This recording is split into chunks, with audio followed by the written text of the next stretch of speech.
Dangal greetings everyone. We are discussing a case problem about creating of intelligent public transport management system that consists of three data structures, which are graph, binary search tree, and map. I am Serrano, introducing the project that will created and discussing about the vertex.java. So, the Intelligent Public Transport Management System is a Java-based simulations platform designed to manage city bus networks efficiently. It tracks bus stops, routes, buses, and passenger requests using custom-built data structures. So, each class in the system has a well-defined purpose and works together to simulate bus dispatching and route optimizations. Below is a detailed description of each class is a paragraph form. So, I will proceed to vertex.java. I will discuss. The vertex class represents a single bus stop within the transport network. So, each vertex contains a unique identifier and list of neighboring stop and edge, which define the connectivity of the network. The class provides methods to retrieve the stop ID, access neighbors, and access the edge connecting to those neighbors. So, when a new edge is added using add edge, the vertex records our neighboring stop along with the distance,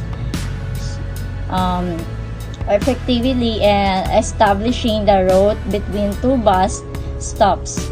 This class serves as the building block of the graph structures and is crucial for calculating shortest path and simulating bus movement between stops.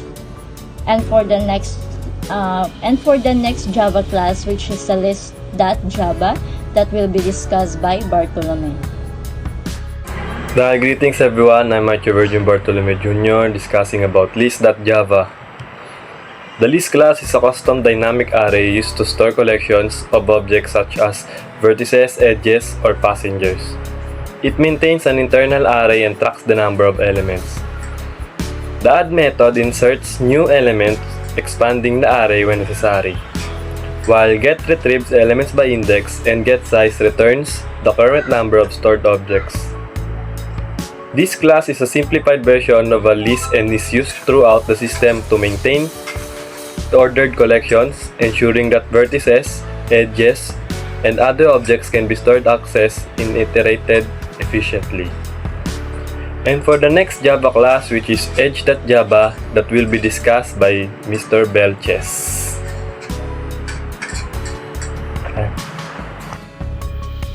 Greetings everyone, I'm Belches discussing about edge.java. The edge class models the connection between the two bus stops. It contains a reference to a destination vertex and the distance to the vertex. The class provides getter for both the destination vertex and the distance, allowing the system to calculate travel distances and determine optimal paths. Edges are stored which is vertex, forming the foundation for the graph's route network. Without the edge class, the system would not be able to maintain route distance or compute shortest path efficiently. And for the next Java class, which is graph.java, that will be discussed by Kaulis. Greetings everyone, I'm Lawrence Ficaholis from discussing about a graph.java. Graph.java. It represents the entire transport of network and manages all bus stops and routes, vertices and added using add vertex, while using routes established using add edge. The class provides a methods and find the vertex by ID retrieve, to the index of vertex of getDirect distances between neighboring stops, and to compute the shortest path between two stops using a Dijkstra's algorithm. A nested path result class is used to restore a path sequence segment, and this is test and total of distance.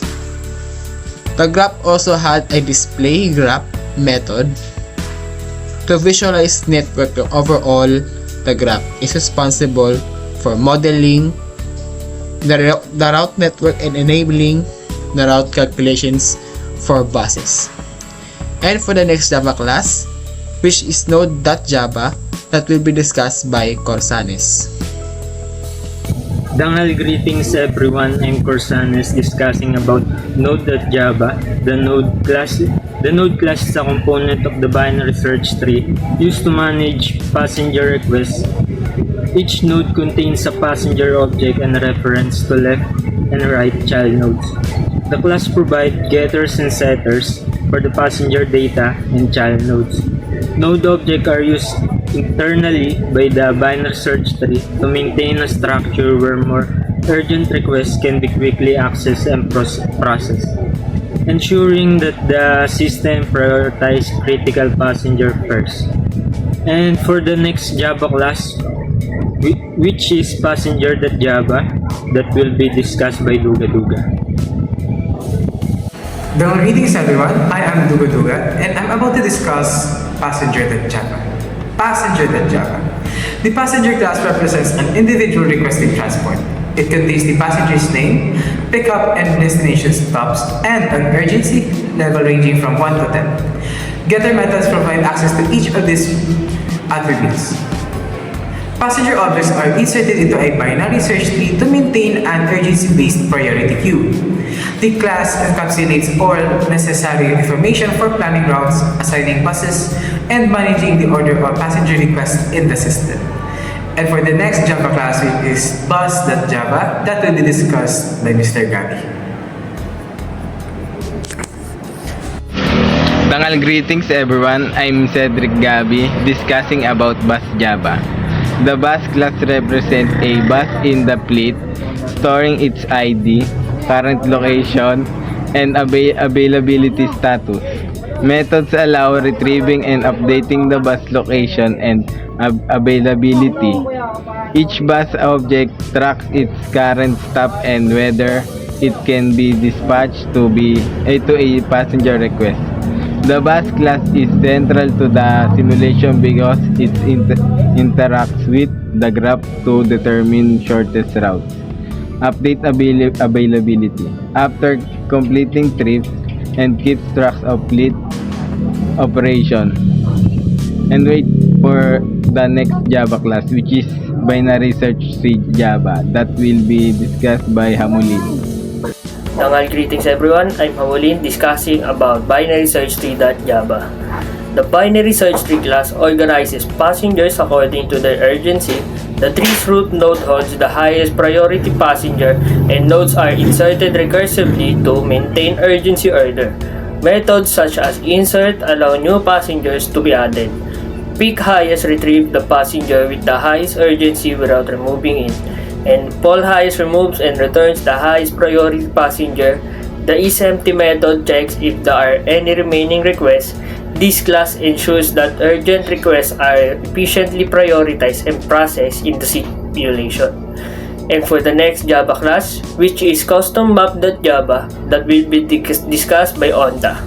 Greetings everyone, I'm Kirby Dembe Onda discussing about CustomMap.java. The custom class is a simple key value store mapping bus ID to bus object. It maintains arrays for keys and values and dynamically expands when needed. Methods include to put, add or update a bus to, get, retrieve a bus by ID, and helper methods for accessing keys and values. This ensures the efficient bus retrieval management, enabling the simulation controller to locate buses quickly and update their status. So, and for the next Java class, which is Simulation Controller.java, that will be discussed by Parala. Dangal greetings everyone. I'm Barala and I'm discussing about the simulation controller Java. The simulation controller Java orchestrates the entire system. It manages the graph, the passenger priority queue, and the bus fleet. The methods are provided to add vertices, edges, buses, and passengers requests. The simulation method handles dispatching buses to passengers based on proximity and urgency, and it calculates the shorter routes using the graph, update buses statuses, and print details, trip, and summary reports. The controller also calculated the total distance traveled, trips completed, and system efficiency. Essentially, this class integrates all components and simulates the real-world behavior of a bus network.